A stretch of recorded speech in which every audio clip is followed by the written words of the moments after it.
সামনে থেকে প্রচণ্ড ধোঁয়া উঠে ঘোড়া ও তার চোখ আচ্ছন্ন করে ফেলছে। সেই দ্রুত ঘোড়াটি হাঁকানোর চেষ্টা করলো, কিন্তু ঘোড়াটি এমন স্থির হয়ে গেল যেন তার পা লোহার পেরেক দিয়ে মাটিতে গেঁথে দেওয়া হয়েছে।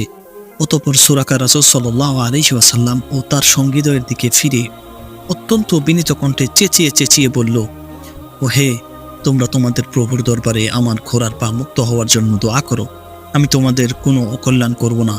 রাসূল সাল্লাল্লাহু আলাইহি ওয়াসাল্লাম দোয়া করলেন, তার ঘোড়া মুক্ত হয়ে গেল। সঙ্গে সঙ্গে তার লালসাও আবার মাথাচাড়া দিয়ে উঠল। সে তার ঘোড়াটি আবার রাসূল সাল্লাল্লাহু আলাইহি ওয়াসাল্লামের দিকে হাঁকালো। এবার পূর্বের চেয়েও মারাত্মকভাবে তার ঘোড়ার পা মাটিতে আটকে গেল। এবারও সে রাসূল সাল্লাল্লাহু আলাইহি ওয়াসাল্লামের সাহায্য কামনা করে বলল, আমার এই খাদ্য সামগ্রী, আসবাবপত্র ও অস্ত্রসজ্জ তোমরা নিয়ে যাও।